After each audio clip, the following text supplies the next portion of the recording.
Welcome to this mini series in the magical academic note taking course on blocks. This is a 4-part series and we are on part 3. Part 1 talked about what makes blocks in Rome research unique and gave you an analogy for how to understand the uniqueness of Rome research blocks. Part 2 talked about the difference between blocks and pages and also gave you some ideas of how to type your pages so that you could organize yourself better for creating results in your Rome research graph. This is part 3. And in part 3, we are going to talk about block connections, which is where the real magic of blocks begins. So, what are block connections? Well, in most note taking, filing, or productivity tools, you are constantly asking yourself the question, where does this piece of information belong? So, where does this block belong? But in Rome research, the most valuable question that you can ask yourself about blocks is, when do I want to see this again? And it is block connections that help you answer that question. So there are two types of block connections and then many subtypes within each of those types. The first type of block connections is block to page connections. So when you ask yourself the question, when do I want to see this again? You may choose to connect a block to a specific page, and you make connections with that block and the page in one of the following ways. It's important to remember that blocks serve a page. Blocks are really, really important in their own right, but they add value to a page in several different ways. So, what are the ways you can connect a block to a page? So, the first way, and these are in level of importance, from very important to less important to not important. Um, Not important in quotation marks, because everything you do in Rome is important. It's just for the sake of the analogy, we use the words not important. So the first way that you can connect the block to the page is you can actually write the block directly on the page. So in this case, a block appears on the page, usually in a summary detail or an output page.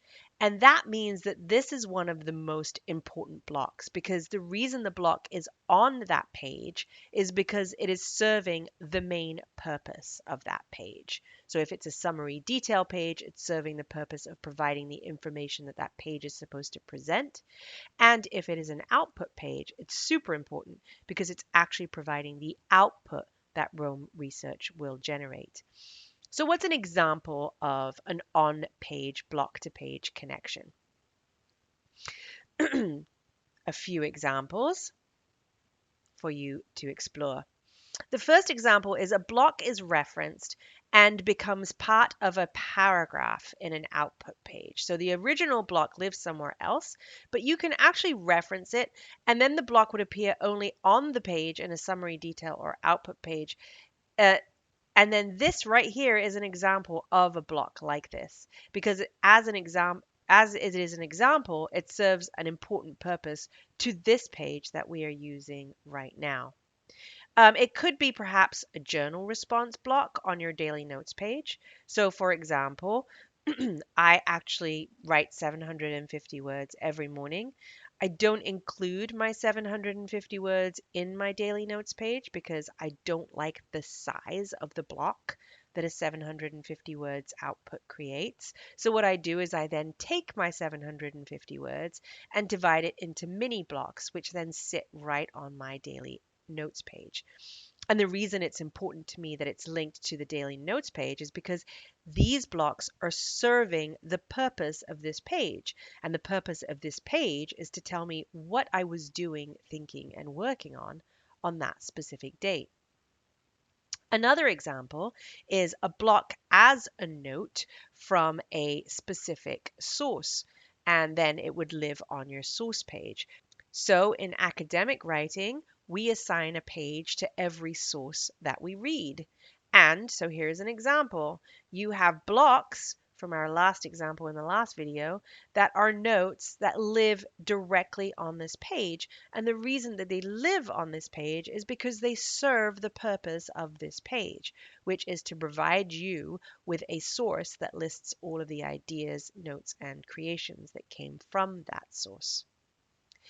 The next example of how you can link blocks to a page is the example that is important, but perhaps not as important as a block sitting on a page. And that is a block that gets nested under a page backlink. This links the block and the page as a linked reference because you've nested under that page name. This is less important because it means that you haven't yet decided that that block is important enough to live on the page that you have nested under. And if you have really clear processes, you will have a way to move those blocks that become more important from linked references into your main page, which brings them into the more important connection, which is on-page blocks.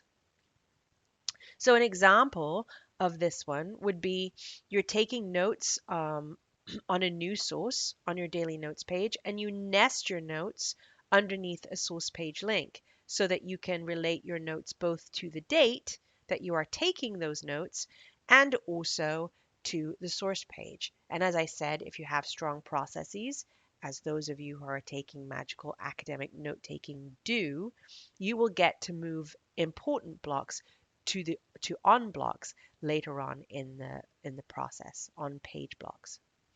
Another example of why you might nest blocks under a page backlink is if you are synthesizing blocks on a source page and you realize that you'd like to see many of those blocks again when you are reviewing a particular topic. So then you would nest it under the topic page backlink. A topic page is an output page that we use in magical academic note-taking to collate notes that might go into a section of a larger piece of output, like a thesis. Another way you can link blocks to pages, and we are again going down in importance, is you could have a page to a page link. What this does is it links all of the blocks on a page to another page. This is less important because you're not specifying a particular block that belongs on the page you are linking it to. You're saying all of these blocks might be related. And again, within your processes, those blocks will move around as you work through them. So an example of a page-to-page link is right here. If you look at the graphic, the screenshot of my Save the Cat Writes a Novel source page, you'll see that I have actually included a page link. I have linked it to the Outlining Your Novel University of Dundee course page because that is the course that I am creating using these notes to create. So I haven't specified a single note that goes on this page. I have just said all of these notes might be relevant to that particular page.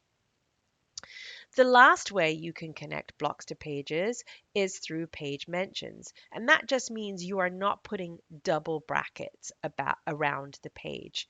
So this would link your blocks to a main page as an unlinked reference, and that means they are not important to you. So you actually don't even want to see them on the main body or in the linked references when you have that page open, because as you know, you actually have to go and click the unlinked references arrow right here to be able to see those unlinked references. So let's say, for example, I was spending some time on cleaning up the Save the Cat page. And so I'm writing a block on my daily notes page where I'm saying cleaning up Save the Cat page, but I don't necessarily need to see that in my linked references, especially if I'm using this purely for content. I don't need to see the actual progress of my process. So I would just not link that, but I would mention Save the Cat so that if I did want to see how often I had worked on it, I could click on unlinked references and perhaps link them or move them up if I was creating a different page. So that is block to page connections. But there's actually another way that you can link blocks together, and that is through block to block connections.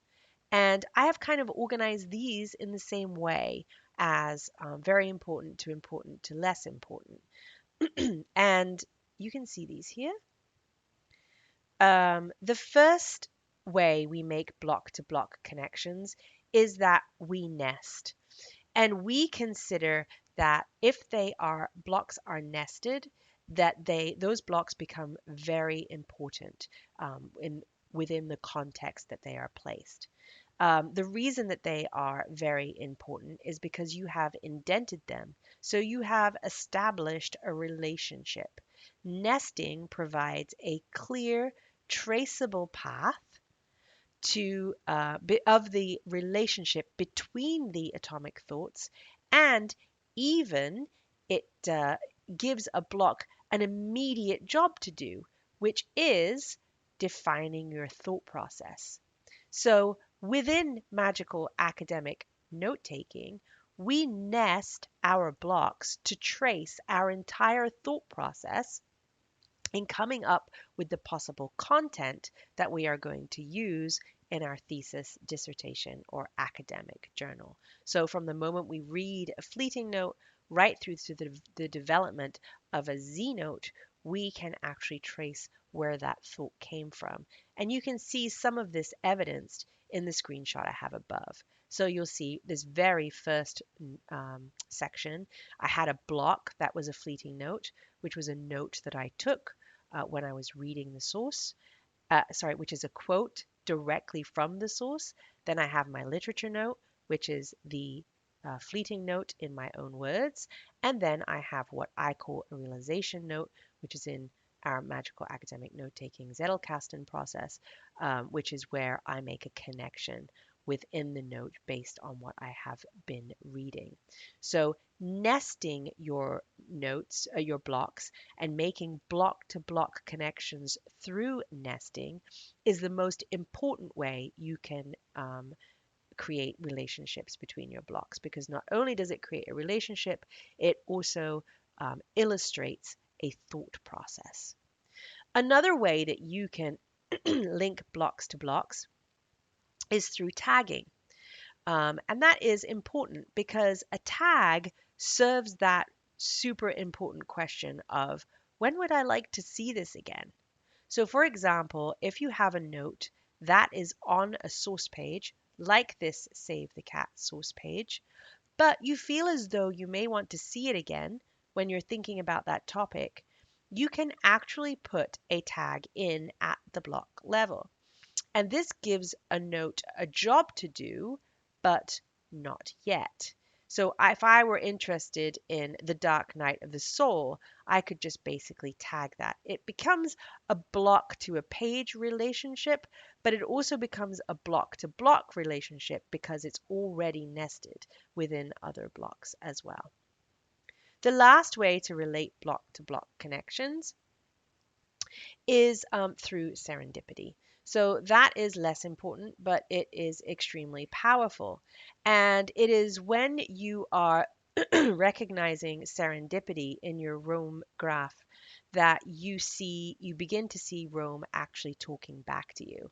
So if all of your blocks are written very well, they contain a single atomic thought, and the subject is very clear, there's really no need to actually connect a block at all, because what you can do is just type your double brackets, not brackets, parentheses, and then start searching. And Rome Research will go through all of your notes. I copied that from my other database, that's why um, Dark Night of the Soul is not coming up. It will go through all of your notes and list them for you. And you can actually go through and make serendipitous connections between your blocks. We talk a lot more about how to make block connections between an original block and a referenced block within the create session of the magical note taking. So we won't discuss that here, but that is the final point of how blocks are connected, and that is perhaps the most powerful when you are creating in Rome way of connecting blocks together. So those are block connections. Hope you enjoyed that lesson. In the next lesson, we are going to be talking about probably what might be a little bit of a controversial subject, but it helps me think, and that is block types. Onwards and upwards.